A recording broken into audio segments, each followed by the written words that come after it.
성경 지명이 있었는지 제가 본당으로 올라오기 위해서 1층에 서성거리고 있으니까 집사님인지 근사님인지 제게 이런 질문했습니다. 목사님, 임마누엘 교회 오신 지 얼마 되셨습니까? 제가 오늘 임마누엘 교회 부임한 그런 날을 이야기하려고 설교 서두로 준비하는데 물으시더라고요. 7년 되었습니다. 2012년 11월 4일 첫 주일에 진주 임마누엘 교회를 부임했습니다. 13년간 미국의 이민 목회를 마무리하고 부임한 지 11월 달로 만 7년이 되어집니다. 그래서 11월 3일 첫째 주일에 7년을 돌아보면서 부임할 때 첫 설교를 했던 말씀들을 성도들과 함께 나누었습니다. 그 말씀을 오늘 진교교에서도 함께 나누고 싶습니다. 7년 전 설교 원고 그대로를 임마누엘 교회 성도들에게 전하였던 것을 전하고자 합니다. 우리 진교교회 성도 여러분들께서 넓은 마음으로 양해로 하나님 말씀 받아주시기를 부탁드립니다. 서론을 이렇게 시작했습니다. 진주 임마누엘 교회 성도 여러분, 주 안에서 만나 오늘부터 신앙생활을 하게 되어서 기쁘고 반갑습니다. 성도 여러분들께서 오늘 이런 생각을 하시고 교회에 오셨을 것입니다. 과연 새로운 목사가 어떤 사람이며 어떤 말씀을 전할까 하는 궁금증을 가지고 교회에 오셨을 것입니다. 저도 마찬가지였습니다. 부임하기 전까지 첫 설교는 저의 관심사였고 날마다 기도의 제목이었습니다. 어떤 말씀이 이 임마누엘 교회와 성도 여러분의 신앙생활에 있어서 가장 중요한 말씀일까 생각하고 또 생각해 보았습니다. 참고로 말씀드리면 나고 나서 평생 처음으로 임마누엘 교회 부임을 앞두고 21일간 금식 기도를 했습니다. 나고 나서 처음입니다. 여러분 보다시피 제가 몸이 많이 예소하지 않습니까? 한 끼를 못 굽습니다.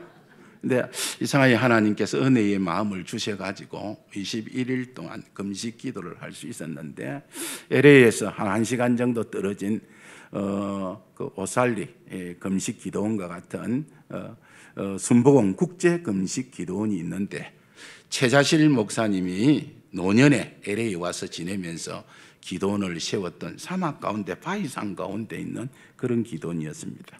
누가 소개해 주셔서 제가 그곳에 가서 21일 동안 금식 기도를 하면서 하나님 새로운 임지를 가야 하는데 나의 목회를 축복해 주시고 또 첫 설교를 무엇으로 설교해야 할 것인지 말씀해 주시옵소서.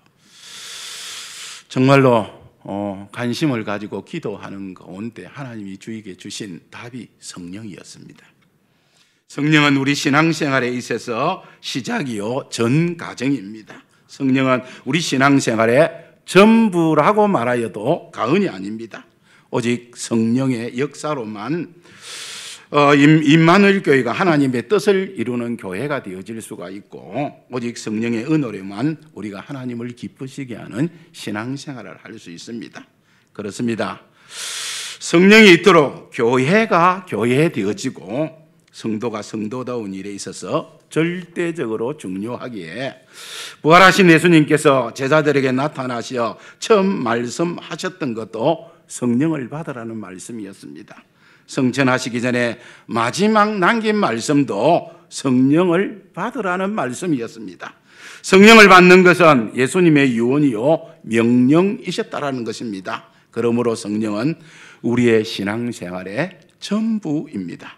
그래서 성령을 받으라는 제목으로 오늘 은혜의 말씀을 나누고자 합니다. 본문 말씀에 보면 우리 예수님께서 안식 후 첫날 저녁에 제자들에게 찾아오셨다라고 했습니다. 예수님께서 부활하신 그날 밤에 제자들이 유대인들을 두려워하여 숨어있는 그곳을 처음으로 찾아오셔서 너희에게 평강이 있을지어다 말씀을 하십니다. 얼마나 제자들이 두려워했으면 예수님께서는 이제는 안심하라, 이제는 걱정 말라는 평강을 말씀하셨겠습니까? 그리고 그 손에 못자국과 옆구리에 창자국을 보여주셨다라는 것입니다. 예수님이 부활하셨음을, 확실히 부활하셨음을 제자들에게 확인을 시켜주셨습니다. 그리고 기뻐하는 제자들에게 맨 처음 하신 말씀이 성령을 받으라는 말씀이었습니다. 뿐만 아니라 부활하신 후에 40일간 제자들과 함께 먹고 마시며 지내시다가 성천하시면서 마지막으로 남기신 분부의 말씀도 성령으로 세례를 받으라는 말씀이었습니다. 이처럼 성령으로 세례받는 것은 예수님이 사랑하는 제자들에게 남기신 유언의 말씀입니다. 이 말씀을 제자들에게 있어서 가장 중요한 말씀이요, 가장 필요한 말씀이요, 소중한 말씀이었을 것입니다. 어찌 중요하지 않고 소중하지 않은 말씀을 마지막으로 남길 수 있겠습니까?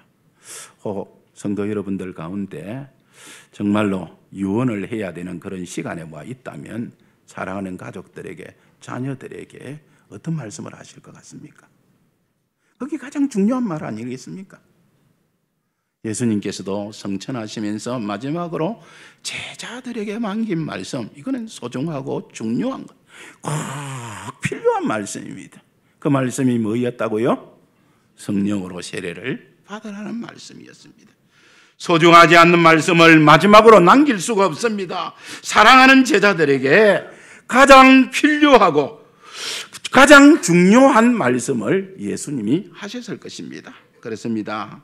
예수님이 사랑하는 제자들에게 마지막으로 남기신 유언의 말씀이 서로 사랑하라, 열심히 봉사하라, 중선정자가 되라는 것이 아니라 성령으로 세례를 받으라는 말씀을 하셨다라는 것입니다.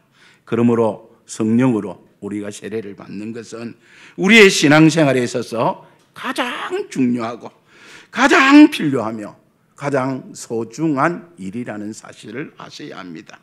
우리의 신앙생활의 전부를 주장하는 것이 성령으로 세례받으라는 말씀입니다. 제가 서론적으로 잠깐 언급했지만 우리 양명식 장로님하고 청년 시절을 보낼 때 참 교회 다니는 불신자, 똑같은, 죄송합니다, 이런 표현을 써서 놈들이 모였습니다. 저도 저까지 4대째 예수를 믿었고 우리 양명식 장로님도 오랫동안 대를 이어서 신앙생활을 하는데 교회는 다니기를 다녀도 성령을 받지 못하니 교회 다니는 불신자였습니다. 교회 다니는 불신자. 제가 군대를 제대하고 86년 5월 말에 진주 혜성교회를 억지로 오게 되어집니다. 억지로. 자발적이가 아니고 억지로 끌려왔습니다. 끌려와서 신앙생활을 하면서 군대를 제대할 때 군대에서 병장 단기간 동안 제 꿈이 무엇이었나 하면 내가 제대만 하면 멋있는 인생을 살 거라고. 그때 제 제대하면 꿈이 술집 주인 되는 것이었습니다. 술집 주인이 제 꿈이었습니다. 병장 내내 기간 동안 제대만 하면 내가, 그 당시에 제가 대학을 창원에서 다녔는데 마산 지역에, 마산에 가면 술집이 제일 많은 거리가 오동동 거리입니다.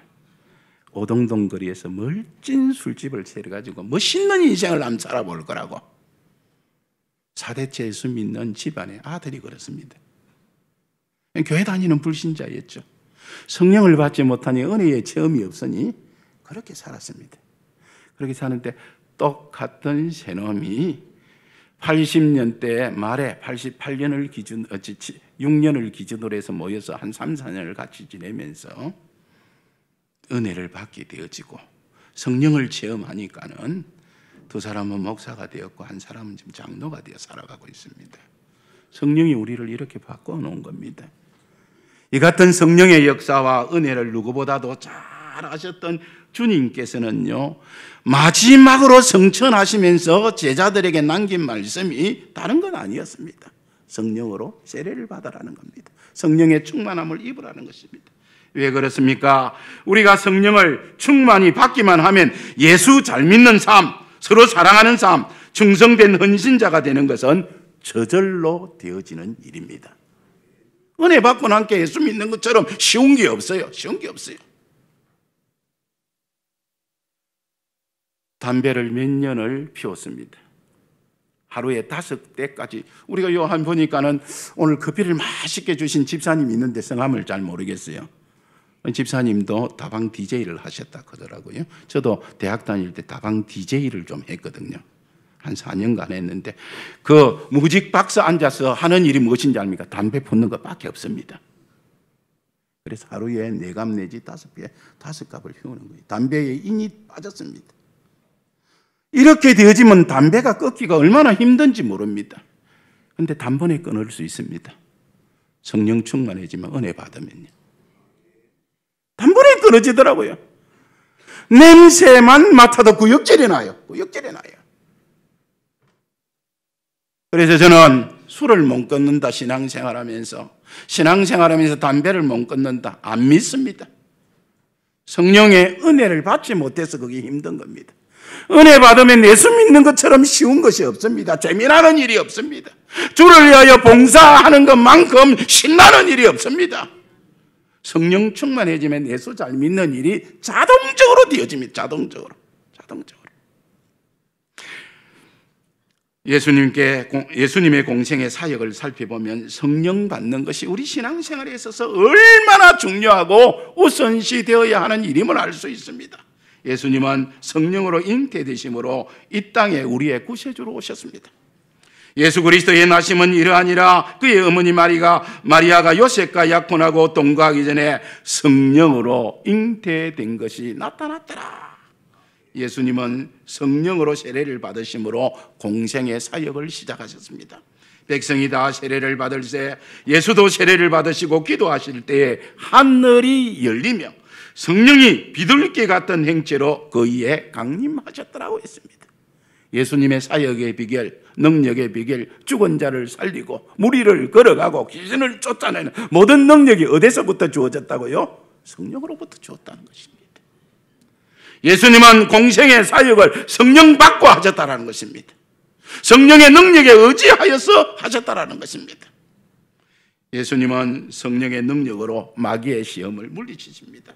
예수님은 성령의 능력으로 복음 사역도 시작하셨음을 성경은 우리에게 증거하고 있습니다. 예수께서 성령의 능력으로 갈릴리에 들어가시니 그 소문이 사방에 퍼졌고 친히 그 여러 회당에서 가르치시니 뭇사람에게 칭송을 받으셨더라.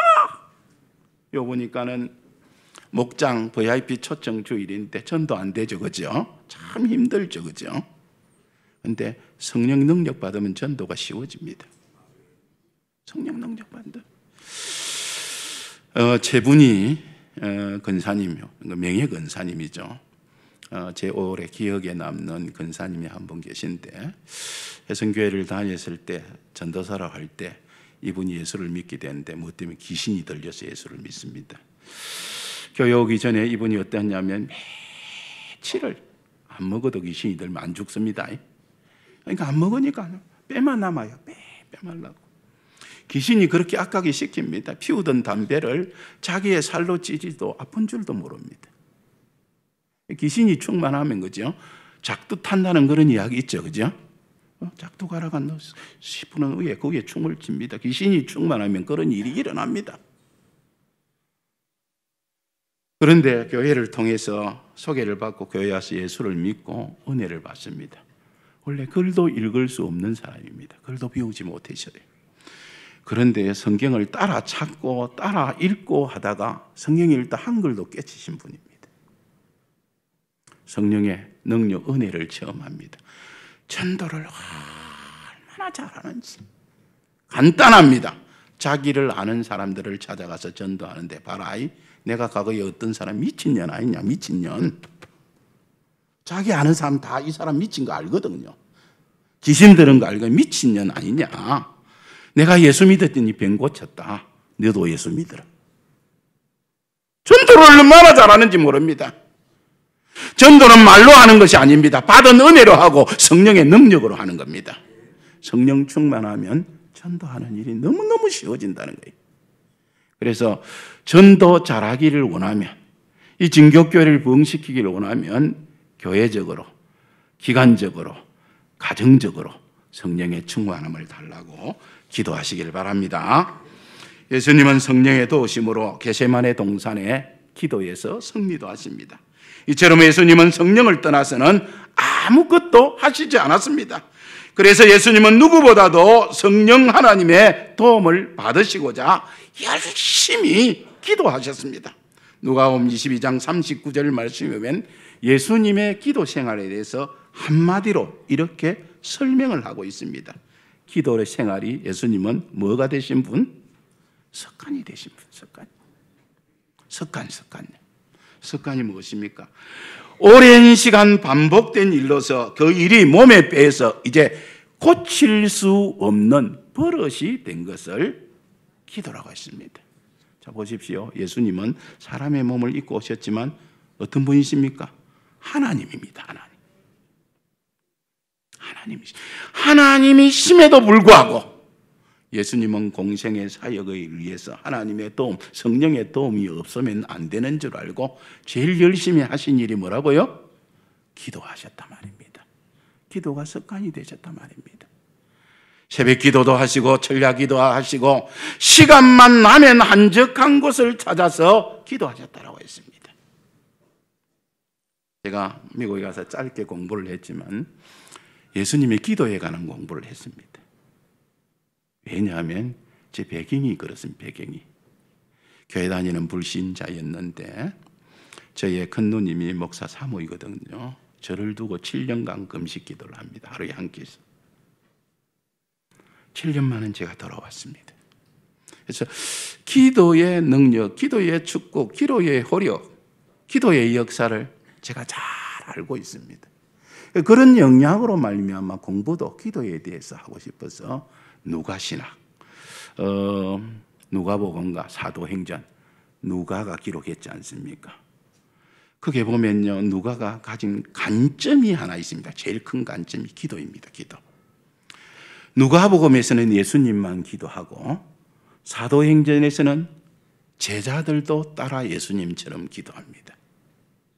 예수님이 기도함으로 공생의 복음 사역의 역사 영광을 누리게 되어집니다. 기도해라 해라 해도 따라하지 않던 제자들이 오순절날 성령 받고 나서 성령 받는 것도 기도하는 가운데 받았죠. 받고 나서 그들에게 나타난 제꼬의 큰 변화가 무엇입니까? 기도하는 겁니다. 기도. 사도행전 3장 1절에 보면 제자들이 기도 시간을 따라 유대인의 전통을 따라 하루에 3번씩 기도합니다. 기도함으로 말미암아 사도행전의 역사, 교회의 역사, 성령의 역사가 일어났습니다. 제 관심이 기도를 통하여 은혜를 받고 오늘 제가 되었기 때문에 물론 하나님이 하신 일이지만 이 기도에 관한 관심이 많아서 기도에 대해서 공부를 좀 했습니다. 기도에 대해서 공부를 했는데 그렇습니다. 예수님은 하나님이시지만 기도가 습관이 되신 분입니다. 기도를 통하여 하나님의 영광을 체험하고 지혜를 얻고 능력을 받고 복음의 역사를 이루는 그런 생활을 하셨습니다. 그러니 예수님의 공생의 3년 동안 기도와 성령을 떠나서는 아무 일도 하지 않으셨다는 것을 알 수가 있습니다. 성도 여러분, 왜 성령 받는 것이 우리 성도들에게 신앙생활에 있어서 그토록 중요합니까?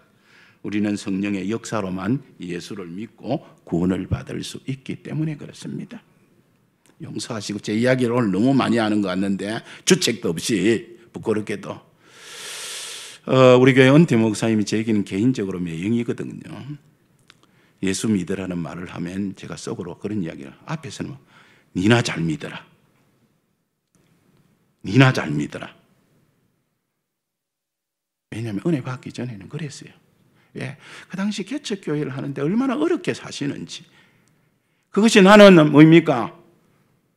너무너무 보기 싫어요. 괜히 누님을 데리고 가갖고 결혼하자 졸라 결혼해가지고 얼마나 힘들게 어렵게 지내는지 제 눈에는 은혜를 안 받아주니까 예수를 열심히 믿고 열정적으로 목회하는 것이 그게 보이는 게 아니고 그리 예수를 잘 믿으면 잘 살아야 될 거 아니냐. 그래서 제하고 나이 차이가 많이 나니까 성준아 예수 잘 믿어야 된다. 예수 열심히 신앙생활 열심히 해야 된다. 속으로 니나 잘 믿어라. 속으로 니나 잘 믿는 네가 그러면 나 예수 안 믿는다.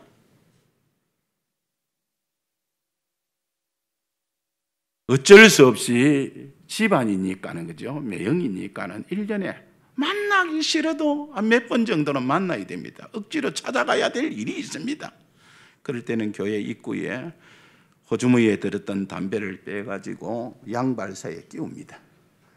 보지 말라고 양발 사이에 끼우고 들어가는데 뻔히 알죠. 뭐 담배 냄새는 몸에 빼기가 있으니까. 그런 저였습니다. 아까도 말씀드렸지만 저는 담배를 못 끊는다, 술을 못 끊는다. 저는 인정 안 합니다. 제대로 은혜 안 받았어. 예수님 안 받았어. 맞으니까는요, 그날 즉시로 끊기더라고요. 하루에 5갑 아니라 100갑을 피워도 성령이 역사하면 끊어집니다. 양 장로님, 양명식 장로님 이야기, 예수는 믿기는 믿었는데 날마다 새벽기도처럼 은혜를 받을 수는 없지 않습니까? 그래서 신앙생활을 하는데 세상 친구, 그때까지는 예수 믿는 친구가 제 주위에 한 명도 없었습니다. 오직 뭐 당구 친구, 술 친구, 춤 친구, 이 친구밖에 없었어요. 근데 예수는 믿기는 믿고 은혜는 받았는데 나도 사람 아닙니까? 외로워서 어느 날 새벽부터 기도했습니다. 하나님, 이 교회에 내 또래 친구 좀 보내주셔가지고 같이 나도 좀 사람처럼 이야기하고 좀 살았으면 좋겠습니다. 그랬는데 불신자 둘이를, 교회 다니는 불신자 둘이를 보내주더라고요. 교회 다니는 불신자 둘이를 보내. 그래서 친구들과 같이 은혜도 받고 오늘에 이르게 되었습니다.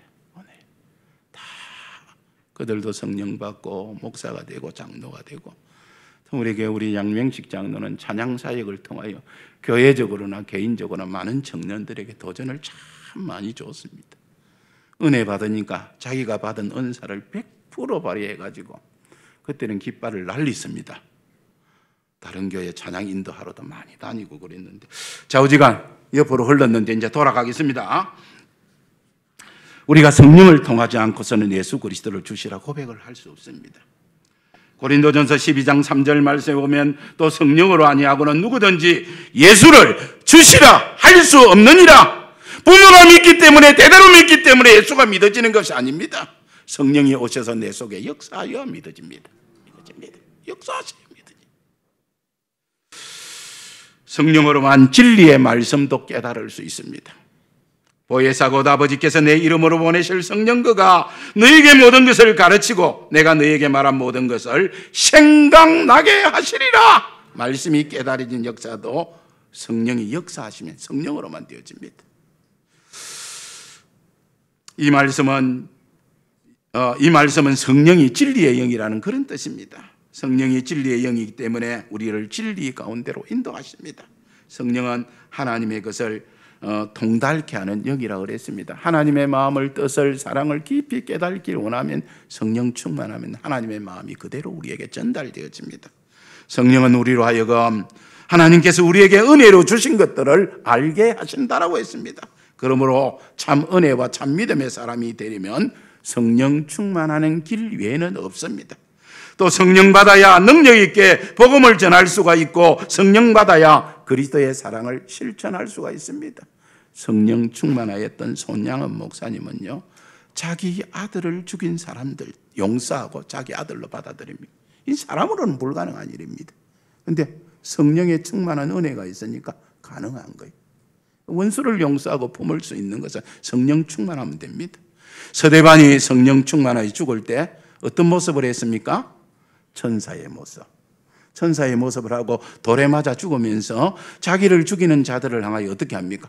하나님, 내 억울함을 갚아주시옵소서, 원수를 갚아주시옵소서, 이렇게 기도하지 않았습니다. 저들이 하나님을 알지 못해서, 쉬운 말로 하면 성령 받지 못해서, 은혜 받지 못해서 저런 행동을 하오니 용서하여 주옵소서. 저들의 죄를 저들에게 돌리지 마옵소서. 성령이 서대반을 이런 기도, 사랑으로 기도하고 순교하게 했다는 것입니다. 그러므로 우리가 성령 받아야, 성령 충만해야 온전한 신앙생활을 할 수 있는 줄 믿으시길 바랍니다.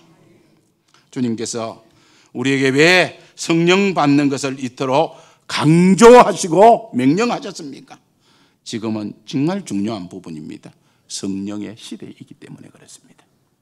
여러분, 마태복음 16장 1절 말씀에 보면 어느 날 바리새인과 사두개인들이 예수님을 시험하고자 표적을 구할 때 예수님은 이런 말씀을 하십니다. 너희가 저녁에 하늘이 붉으면 날이 좋겠다고 아침에 하늘이 붉고 흐리면 오늘은 날이 걷겠다 하나니 너희가 날씨는 분별할 줄 알면서 시대의 표적은 분별할 수 없느냐는 책망을 하십니다. 예수님의 이 책망에서 시대의 표적을 분별하는 뜻이 무엇입니까? 때를 바르게 알아라는 그런 뜻입니다. 지금이 어떤 시대인지 너희가 알기를 원한다는 것입니다. 우리는 흔히 철이 없다는 말을 합니다. 여기서 철이 없다는 말이 뜻이 무엇입니까? 뭘 모른다, 사리분별을 못한다, 바로 때를 모른다는 그런 뜻이 아니겠습니까? 그렇습니다. 때를 바로 아는 것이 우리의 삶에 있어서 얼마나 중요한지 모릅니다. 농사를 짓거나 공부를 하거나 사업을 하거나 투자를 해도 적당한 때, 가장 효과적인 시기가 있다는 것입니다. 제가 늦은 나이에 이민을 가서 영어를 배우려고 하니까 얼마나 힘드는지 후회 많이 했습니다. 중고등학실에 영어를 배우시되 좀 열심히 했더라면 내가 이런 천대를 안 받았겠는데, 이런 무시를 안 당할 건데, 그 때를 놓치고 준비 안 됐더니 어른이 되어서 이민 목회를 할 때 참 낭패를 많이 당했습니다. 물론 이민교회, 영어로 설교하는 교회는 아니었지만 영어를 모르니까는 얼마나 불편한 점이 많았는지 모릅니다. 아마 영어를 익숙하게 잘했더라면 한국에 안 왔을지도 모릅니다. 공부할 때를 놓치고 나니까요, 그 다음에 나의 삶에 얼마나 막대한 손해가 있고 그 다음에 어려웠는지 모릅니다. 때가 이토록 중요한 겁니다. 우리가 인생을 살아가면서 때를 모르거나 그 때를 놓쳐버리면 농사는 어떡합니까? 농사가 가장 중요한 것이 때 아닙니까? 때를 잘 맞추는 거예요. 농사는 망치게 되어지고 공부는 몇 배로 힘들고 사업은 낭패를 당하고 투자는 손해를 보고 인생의 낙오자가 되거나 실패자가 되기가 쉽습니다. 우리 오늘 찬양대에 앉아있는 학생들, 그렇죠? 첫째는 예수 잘 믿는 게 가장 중요하니까, 둘째는 뭐입니까? 학생회 때 열심히 공부하는 게 여러분의 사명입니다. 사명. 와, 아멘 안 하노? 얄구지라? 얄구지라 알아요? 이상하다 뜻입니다. 첫째는 예수 잘 믿는 기고, 둘째는 열심히 공부하는 거. 1등 하라 소리 아닙니다. 하나님이 열심히 하면, 믿음 안에서 열심히 하면 하나님이 길을 열어줍니다. 우리 양인식 장로님, 저는 남전대의 헌신예배 꼴찌 박사 이야기, 조명한 박사 이야기 들었지 않습니까? 돌도 하나님이 박사를 만듭니다. 돌도. 근데 그 딱 가만히 간증을 들어보니까 진교교회 한번 초청해갖고 온 교회가 은혜 받았으면 좋겠습니다. 가만히 들어보니까는 신앙생활은 공부는 꼴등이었지만 아무리 해도 꼴등이야. 그래서 대학을 어떻게 가게 되어졌느냐? 하나님의 은혜죠. 자기 집인 부모님이 이북 출신인데 이북 출신 그 막 고향 후배 가운데 한 사람이 건국대학 교수인데 어쩐 일인지 자기 집을 찾아왔어요. 집을 찾아와서 아들이니까는 그죠, 인사를 하게 되어지고 몇 학년이냐, 그냥 고3이라 그러니 대학을 어디 갈 거냐, 대학 갈 거냐고 물어보니까 예, 대학은 가야죠 하는데 몇 등이라고? 꼴등이요. 갈 데가 없어요. 꼴등을 오라고 하는 대학은 없습니다. 근데 하나님이 은혜를 베푸시려고 우리 대학에 오라고. 제가 가고 싶기는 가고 싶지만 늘 꼴등만 해가지고 제가 갈 수 있는 대학이 있습니까? 근데 그 교수님이 있다고. 건국대학교 미달학과가 있답니다. 미생물학과, 바이오학과. 그 당시에는 바이오가 무엇인지 몰라요. 그런데 사람들이 지원을 하지 않는 거예요. 그래서 그 교회, 그 학교에 들어가고 해가지고 미국 유학도 가고 유학 가서도 돌이니까 항상 꼴등만 했으니까 유학 간 첫해의 성적이 D-F였답니다. 그래서 그 학교에도 쫓겨나요. 근데 이분이 잊어버리지 않는 게 있어요. 어떤 상황에도 신앙생활을 열심히 하는 거예요. 신앙생활을 열심히 들어라고 찬양대 신앙생활을 열심히 하는 거예요. 고등학교 때 새벽 기도를 한 번도 안 빠졌대요. 고등학교 때 주일학교 반사를 했는데 누구보다도 열심히 했대요. 예수 믿는 게 주업이고 공부는 법인데도 법도 열심히 했는데도 꼴등이었대요. 예수 열심히 믿고 공부 열심히 하면 하나님께서 때가 되어지면 길을 열어줍니다. 할렐루야. 할렐루야. 이 진교 시골에 있을 사람들 아니고 여러분 다 서울에 있을 사람이고 저 미국의 뉴욕에 있을 사람들이고 가기 싫은가 봐. 아멘도 안 하는 거 보니까. 예수 잘 믿으면 길 열어줘요. 저도 돌 중에 돌이었습니다. 근데 신대원 졸업도 하나님이 은혜로 시켜주고 그러더라고요. 교수를 바꿔가 졸업도 시켜주고 그러더라고요. 이 까다로운 교수를 만났는데 3학년 졸업할 때까지도 학점을 안 줘요. 제가 머리가 나쁘기도 해도. 근데 졸업하던 마지막 학기에 교수를 딱 바꿔줘도 이 사람 너무 마음씨가 좋은 교수. 딱 보더만 내 행편에 맞게끔 재시험 치게 하고 딱 통과해 주더라고요. 저에게는 엄청난 은혜였습니다. 하나님께서 은혜 베푸셔서 목사를 시키려고 교수도 바꿔주시더라고요. 제 형편은 그렇습니다. 다 자기 은혜 받으면 자기 편한 대로 자기 유익한 대로 해석을 하거든요. 또 돌아갑니다. 또 돌아갑니다. 정말로 때를 바로 아는 것이, 시대를 분별하고 사는 것이 우리 인생에 얼마나 중요한지 모릅니다. 성경의 역사는 네 가지 시대로 구별할 수가 있습니다. 첫째는 구약 시대입니다. 구약의 시대는 한마디로 오실 메시아에 대한 예언의 시대입니다. 천지 창조로부터 예수님이 이 땅에 오시기 전까지의 일을 기록하고 있습니다. 그 다음은 신약의 시대입니다. 메시아 대신 예수님께서 이 땅에 오시고 공생의 3년 동안 천국 복음을 전파하시고 우리의 죄를 대속하시기 위하여 십자가에 죽으시고 부활하시고 성천하신 기간을 가르치고 있습니다. 그 다음은 교회 시대, 성령의 시대입니다. 성천하신 예수님께서 약속하신 성령을 보내주시고 그 성령의 강림으로 말미암아 이 땅에 주님의 교회가 탄생하고 그 교회가 성령의 능력으로 복음을 전가함으로 이 땅에 하나님의 나라가 건설되어지는 우리가 예수 믿고 있는 오늘의 시대가 성령의 시대입니다. 마지막 한 시대가 남았습니다. 어떤 시대입니까? 예수님이 재림할 시대입니다. 그래서 구약의 시대는 성부 하나님의 시대이고 신약의 시대는 성자 예수님의 시대고 지금의 교회 시대는 성령 하나님의 시대입니다. 제가 시대에 대한 이야기를 말씀하는 이유가 있습니다. 사람은 때를, 시대를 바로 알아야 돼. 때를 알아야 돼.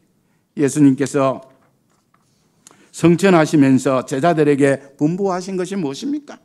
사도행전 1장 4절 말씀에 보면 예루살렘을 떠나지 말고 내게서 들은 바 아버지의 약속한 것을 기다리라는 것입니다. 성부 아버지께서 약속하신 것이 무엇입니까? 바로 우리의 보혜사신 성령이 아니겠습니까? 그 같은 사실을 누가복음 2장 49절은 이렇게 기록하고 있습니다. 볼지어다 내가 내 아버지께서 약속한 것을 너희에게 보내느니 너희가 위로부터 능력을 입혀올 때까지 이 성에 머물러라 하시니라. 요한복음 15장 26절 말씀에도 보면 내가 아버지께로부터 너희에게 보내실 보혜사 곧 아버지께로부터 나오시는 진리의 성령이 오실 때에 그가 나를 증거하실 것이라고 했습니다. 그래서 예수님께서 부활하신 후에 처음으로 제자들에게 나타나 하신 말씀이 성령을 받아라는 말씀이었습니다. 요한은 물로로 세례를 베풀었으나 너희는 맨날이 못되어 성령으로 세례를 받으리라는 말씀을 하셨고 오직 성령이 너희에게 임하시면 너희가 권능을 받고 예루살렘과 온 유대와 사마리아와 땅끝까지 이르러 내 증인이 되리라는 말씀을 남기시고 그들이 보는 눈앞에서 성천하십니다. 이처럼 예수님께서 공생애를 마치시고 성천하심으로 성자의 시대는 끝이 나고 약속하신 성령이 오심으로 성령의 시대가 되었단 말입니다. 그러므로 성령의 시대에는 성령 받지 않고서는 아무것도 할 수가 없습니다. 무엇보다도 주님이 명령하신 복음을 전파하는 사명을 성령 받지 않고서는 감당할 수 없습니다. 자, 제자들 보십시오. 성령 받고 복음의 전도자들이 되었습니다. 예수님을 따라다니다고 기적의 현장에 있다고 사람을 구원할 수 있는 것이 아닙니다. 성령의 능력이 임해야 사람을 구원하는 역사가 나를 통해서 나타나는 겁니다. 성령 받지 않고서는 예수를 바로 믿을 수도 없고 잘 믿을 수도 없습니다. 주님께 헌신하고 충성할 수도 없습니다. 세상을 이기고 죄를 물리칠 수도 없습니다. 신령한 것을 분별할 수 없다는 것입니다. 진리의 사람, 은혜의 사람, 성령 받지 않고서는 불가능한 일입니다. 그렇습니다. 우리가 시대를 알지 못하면 시대에 뒤떨어지는 것처럼 성령의 시대에 우리 모두가 성령 충만하지 못하면 시대에 뒤떨어지는 은혜 생활을 할 수밖에 없고, 시대에 뒤떨어진 믿음을 가질 수밖에 없고, 시대에 뒤떨어진 헌신 생활을 할 수밖에 없고, 시대에 뒤떨어진 신앙 생활을 할 수밖에 없습니다. 마치 정보화 시대에 정보를 모르면 뭡니까? 아무것도 못합니다. 요즘 요거 없으면 아무것도 못합니다. 완전 바보가 되어집니다. 바보가. 우리 진교 교회에는 농사 짓는 분들이 많을 겁니다. 지금은 다 농사를 어떻게 짓니까? 이양기, 트럭도 이런 거 같이 씁니다. 지금 기계화 시대입니다. 기계화하지 못하면요, 인건비 감당할 수 없고 소출에 떨어지고 시간은 오래 들이고, 과거에 3, 40년 전처럼 소에 농 끼우고 쟁기질 해가지고 농사 지으면 어떡하겠습니까? 아니, 수지 안 맞습니다. 만약에 그렇게 농사 짓는 사람이 있으면 지나가는 사람들마다 어떻게 하겠습니까? 고개를 흔들고 지나갑니다. 지금이 어떤 시대라고요? 세상적으로는 정보화 시대입니다. 정보화 시대. 정보가 능력입니다. 정보가 힘입니다. 우리가 신앙적으로는 지금이 어떤 시대입니까? 성령의 시대입니다. 성령의 시대. 성령의 시대에 성령에 충만하지 않으면 아무것도 할 수 없습니다. 아무것도. 그러면 이러한 성령 충만은 어떻게 받을 수 있습니까? 시간이 많이 지나갔네요. 세 가지입니다. 첫째는 성령 충만을 삼아여 무엇보다도 열심히 기도해야 합니다. 누가복음 11장 13절 말씀에 보면 주님은 이런 말씀을 하십니다. 기도에 대한 약속 주시고 그 다음에 예화를 하나 들고 결론적으로 이런 말씀을 내리신데, 너희가 악할지라도 좋은 것을 자식에게 줄 알거든. 하물며 너희 하늘 아버지께서 구하는 자에게 뭘 주시지 않겠느냐? 성령을 주시지 않겠느냐? 성령 받는 첫 번째 비결은 기도하는 일입니다. 예수님도 공생의 사역에 가장 중요히 여기던 일이 무엇입니까? 기도였습니다. 기도. 뭐하기 위하여 기도했습니까? 아버지의 능력을 덧입고 복음의 사역을 감당하기 위해서 기도했습니다. 두 번째로 하나님과 가여진 죄를 회개할 때라 그랬습니다. 하나님은 거룩한 분입니다. 성령도 거룩한 영입니다. 우리의 심령이 거룩해야 성령이 우리 속에서 감동을 하고 감화를 하고 은혜를 베푸십니다.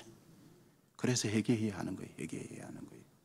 세 번째로 은혜를 삼아하며 말씀을 들을 때라고 했습니다. 그렇습니다. 사도행전에 보면 제자들과 120문도들이 마가네 요한의 다락방에 모여서 예수님이 약속하신 말씀을 붙잡고 마음을 같이하여 전혀 오로지 기도에 힘선이라고 했습니다.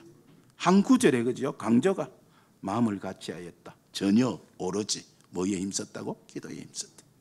기도하는 그들 위에 오순절날의 성령의 역사가 강림이 임합니다. 사도행전 2장 4절 이렇게 말씀하고 있습니다. 그들이 다 성령의 충만함을 받고 성령의 말하게 하심을 따라 다른 방언으로 말하기를 시작하니라. 그의 입을 누가 열어줬습니까? 담대한 믿음의 고백을, 복음의 증거를 누가 열어주셨습니까? 성령이 말하게 하심을 따라. 성령이 말하게 하심. 그래서 보면요, 놀라운 기적이 있지 않습니까?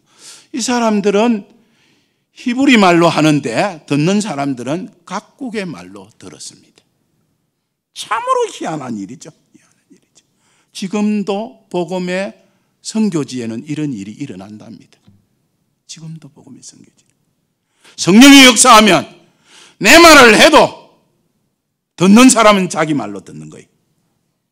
이게 성령의 역사입니다. 그래서 성령의 말하심을 따라, 말하게 하심을 따라 다른 방언으로 말하기를 시작하니라.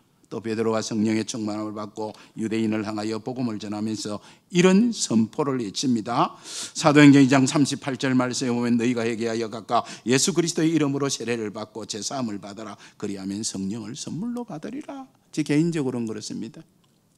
6개월간 저는 회개 기도를 했습니다. 제 기억으로는 정확한 날짜는 모르죠. 그 당시에는 회성교회가 조그만 개척교회 수준이었고, 그 다음에 그 현관 밑에 한 30평도 안 될 겁니다. 그 교인들이 그때 새벽 기도에 오면 앞 사람의 엉덩이가 뒤 사람의 혀에 닿아야 엎드려 그때는 기도했거든요. 이 표준말 쓰겠습니다. 좌부동에 엎드려 가지고. 좌부동 모르는 분은 많이 물어보시길 바랍니다. 이거 검색해 보면 압니다.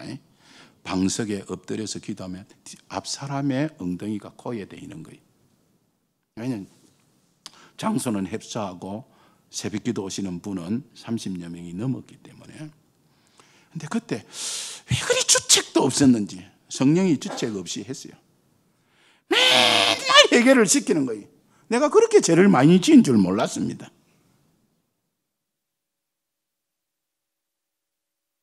조금 길게 해도 되겠습니까? 그럼 예를 하나 들게. 어떤 분이 아내의 권유로 억지로 교회 갔다가 하나님의 은혜를 받고 자 신앙의 재미를 붙여서 어느 날 새벽에서 기도하는데 옛날에 시골에 청년 시절에 닭설이 하던 게 생각나더랍니다. 그래서 그때는 닭설이 하는 거 그죠? 그냥 뭉하고 다 그렇게 안 지냈습니까? 그래 자꾸 하나님이 새벽 기도하는 날마다 닭설이 한 것이 생각이 나더랍니다. 아, 하나님 이거 회개하라고.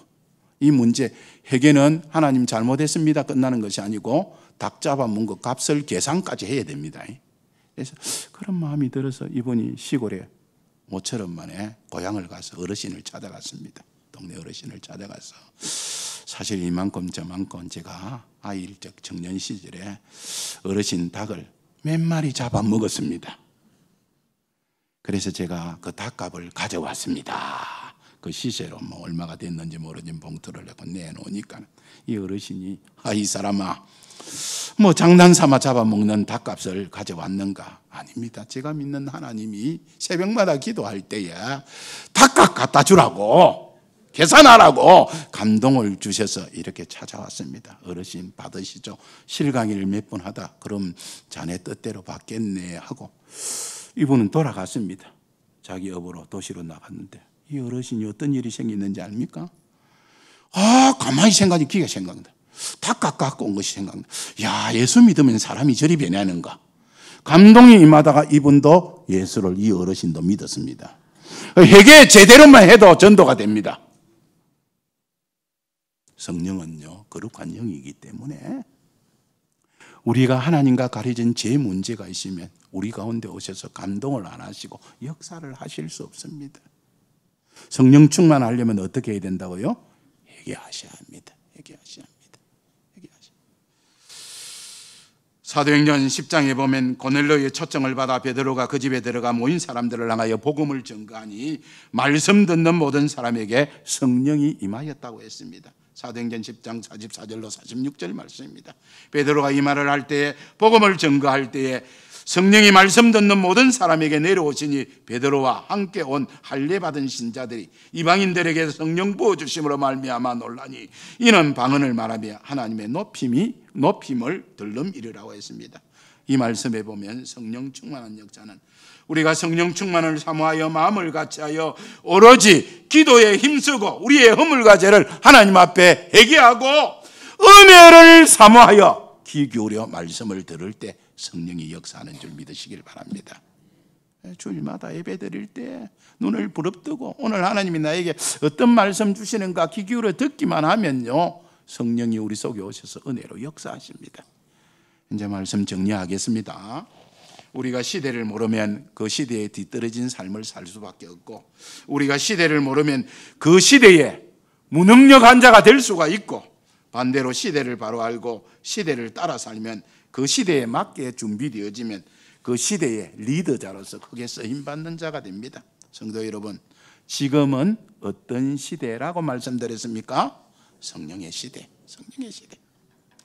그러므로 성령의 시대에 성령 충만하지 않고서는 은혜의 사람이 될 수 없고 주님께 온전히 헌신할 수도 없고 이 시대에 바른 신앙생활을 할 수가 없습니다. 무엇보다도 우리가 성령의 능력을 덧입지 않고서는 복음을 증거하고 영혼을 구원할 수가 없습니다. 오직 성령이 너희에게 임하시면 너희가 권능을 받고 예루살렘과 온 유대와 사마리아와 땅끝까지 이르러 내 증인이 된다라고 하셨습니다. 오순절날 성령 받은 제자들이 120문도들이 초대교회 성도들은 다 성령의 능력으로 이 사명을 감당했습니다. 심지어 성령의 능력으로 핍박과 환난도 이겼고 그 믿음을 지켰으며 순교의 자리에까지 기쁨으로 나아갔습니다. 자기가 목숨이 죽는 일에도 그들이 순종으로 받았다는 것이 뭐 때문에? 성령이 충만하니까. 성령이 충만하니까. 성령이 그들로 하여금 세상이 감당할 수 없는 믿음의 사람들로 만들어 주었습니다. 그러므로 우리 모두는 성령의 시대에 성령 충만 달라고 열심히 기도하시고 우리의 허물과 죄를 날마다 회개하시고 말씀을 사모함으로 다 성령의 충만을 받고 이 시대에 걸맞는 믿음의 사람들이 되시고 진교교회가 되시고 제3남전도회가 될 수 있기를 주님의 이름으로 축복합니다. 기도하겠습니다. 우리가 성령의 시대에 살고 있습니다.